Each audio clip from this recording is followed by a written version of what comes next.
Hello everyone, my name is Sashi Bob. I will be discussing government, but per se in government, it is actually the section 2. The section 2 have three different parts, pre-colonial, colonial, and post-colonial. But right now, I'll be observing the colonial or colonialism. So first of all, before we discuss the historical background of colonialism, what is colonialism? Colonialism in your JAM exam means political exploitation, not exploration. Exploration means to go and check something, while exploitation means to restrict. Okay, so political exploitation is colonialism for your exam's sake. It basically means when a foreign country go to a minor country and take over the minor country, or a foreign rule over a territory. Okay, or when a strong country go to a weak country and take over that weak country. That is what colonialism is all about.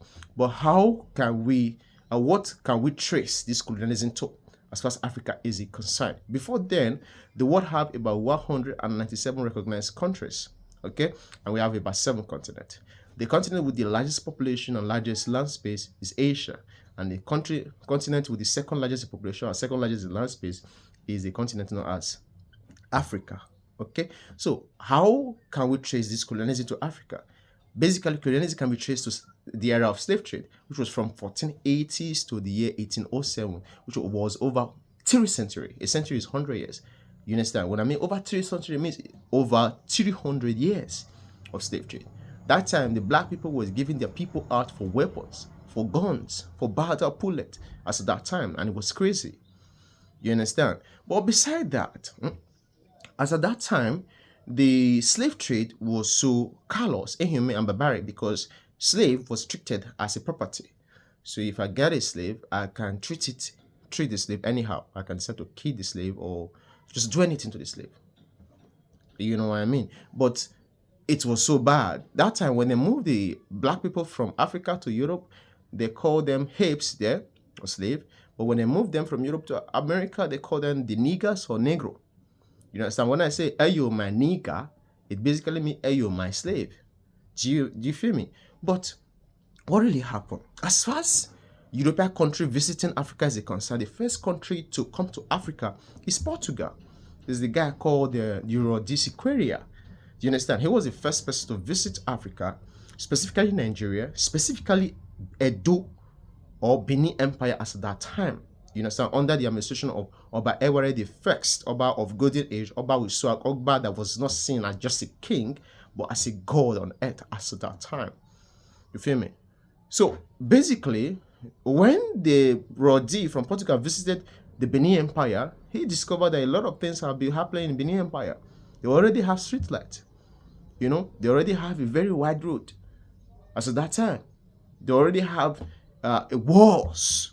You understand? So that shows that civilization was already growing in a part of Africa. That's why a great scholar even said, Rodney said that it is the European country that underdeveloped Africa based on his own theory. You feel me? But what really happened? This colonialism per se, when this slave trade was going on, the European country that comprises of Britain, France, Belgium, Germany, Italy, Portugal, and other countries, the black people they sent them to America, and the Americans can use them for different purposes, for farming and all of that. But you get to understand that some black people in America, in order to protest, they understood that they have where they come from. They're supposed to go back to Africa. There are two great Pan-Africanists known as Martin Delany, and there was another one known as Edward Bleeding. Martin Delany quoted that the black and white cannot live together, that the black should go back. The black should create their own nation. That's for Martin Delany. What Edward Bleeding at that time said that no, blacks should not create their own nation. Instead of black creating their own nation, they should go back to their homeland, which is Africa. So this protest that occurred in America at that time led to American government allowing the black people to leave their country, giving them freedom. I can distinctly remember this is where my grandpa followed them, left America.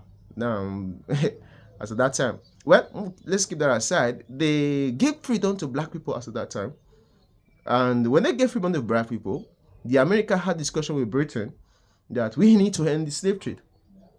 Britain was not fully involved or wanted to end the slave trade, but America and Britain had issues. And it was even clarified that Britain colonized America, but the first country to get independence in the world is America as at 1776. Do you understand? So what happened? Britain, in the end of it all, in the year 1807, abolished or end the slave trade. When the slave trade were ended or abolished as at the year 1807, not quite long, in 1821, American government, as at that time, gave freedom to black people.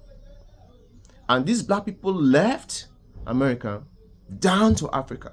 But when they came to Africa, they never understood where they were from, the culture, they never understood it, the language and all of those stuff. The ethnicity, they don't know. So in the long run, they will start asking themselves, where are we going to go? Where are you from? Where are you from? This one say, I don't know where I'm from. So they now agree that, okay, instead of us trying to look for where we're from, let's come together socially with a contract and agree to be one state. So what happened? This group of people that was given freedom from USA decided to become an independent state. They even declared themselves independent as at 1847. And this independent state we're talking about is currently known as Liberia. You understand? So Liberia was not colonized. It's a country that was formed by free slaves, but for your jam, they might still call it a country or a land of freedom. So when they ask you which of the following country in Africa is a province of freedom, your answer should be Liberia. It was not actually colonized by European countries. Now, not quite long, when this slave trade maritime business had been casted, the European country thought about something. Instead of us to go to Africa to collect their people, as they usually do, let's go there and collect resources. Wouldn't that make sense? And they now agree, yeah, oh shit, this makes a lot of sense. So we'll not go there anymore to collect their people, rather we'll collect their natural resources. But what happened? As at 1849, the first British consul came to Lagos, Nigeria per se. They called this man John Beecroft. When John Beecroft was in Lagos, he discovered there was a monarch in Lagos called Obakosoko. And it was claimed that Obakosoko was still evolving into slave trade. So Obakosoko was removed from position. He happened to be the first monarch in the history of Africa to be removed from position by the European countries, for your exam's sake. When he was removed from position in the year 1850, as at 1851, the Parliament of Kosoko was dissolved. So the administration of Lagos was now in charge by the British members or European countries. What happened? As at 1861, Lagos was annexed, and 1862, Lagos became finally made a crown colony in the history of Africa. The first place or location to be made a crown colony in Africa is Lagos. You understand? Now, the inhabitants of that Lagos, for your jam's sake, was not known as British citizens. They were all called the British subject. You feel me? So now, when Lagos was made a crown colony, remember the initial plan now, or the original plan now, is not to collect African people, rather their resources. So they're not talking about something. If we are to come here to collect their resources, we need to have a company here that will help us in this extraction of their raw materials or natural resources. So in the year 1879, they formed a mercantile company. They call it the UAC, which means United African Company. And that was meant to extract resources from Africa. But was just that? In 1881, the UAC was changed to NAC, National African Company, just to extract resources from Africa. But Portugal, Britain, and even France were having issue on what country they would choose in Africa. Where would they go to collect their resources from? Where are they going to extract resources from? So there were disagreements in their quest. There were combat in their quest. There were conflicts. They were having issues of where they have to come to in Africa to collect the resources. So one guy from Germany said, hey, enough of this issue. Enough of this disagreement. Instead of us to have a combat or disagreement in our quest of colonizing African resources, we have to bring up something. Who's saying all this? They call this man the Otto von Bismarck of Germany. So what happened? Otto von Bismarck, being assisted by King Leopold of the Second from Belgium, as at 1884-1885, they now formed a conference. They initiated a conference, organized a conference known as the Berlin Conference in Germany. The Berlin Conference was from 1884 to 1885, and about 40 countries were present in that conference. And why? For scramble for Africa. Why? To partition Africa, to share Africa among themselves without their consent. It means they were sharing Africa. Africa never knew they were sharing them. And that was crazy. They shared us. I mean, Africans, and they never knew they were sharing them. In the long run, a lot of countries were present, some countries like USA and other countries, but USA never choose any African country to colonize. So USA, the United States of America, never came to Africa to colonize any country. But what about Britain? Britain chose Nigeria firstly. Yes. What about France? France choose country in Africa. The country they firstly choose is Senegal. That's why in French colonies, the capital city of the country colonized by France, the capital city was in Senegal. If you are from Senegal, from Dakar, Lifinskui, Saint-Louis, and Gorée, you will be called a French citizen. But if you're not from this locality, you'll be called a French subject. There were dual citizenship in the French colonies. You see? Beside that, what about Belgium? Belgium chose Congo, Germany, Namibia, other countries. But Italy fucked up. Italy went to choose Ethiopia, then known as Abyssinia.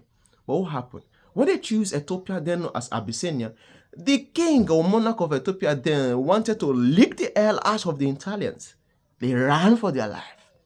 The name of this king is called Emperor Menelik II. He wanted to lick the life of the Italians out of their land. In the long run, the Italians ran out of their land. Wait, that's why Ethiopia was not colonized. Wait, does it mean there was no attempt to colonize Ethiopia? No. What country tried to colonize Ethiopia? Italy. So when they're asking you in your exam, what country was never colonized? Ethiopia is an answer. But if they're asking you in your exam, what country tried to colonize Ethiopia? Is the Italians or Italy. Who licked the heart of the land? The Menelik II. But now, observe. After all this, in the year 1886, the NXC of 1881, which means National Africa Company, was changed to what we call the Royal Niger Company. The Royal Niger Company was signed in 1886, but then with a large British council called the George Tubman Godi. You understand? So this was meant to extract resources from Nigeria. But nevertheless, the license of this Royal Niger Company was revoked and cancelled in the year 1900. But what happened?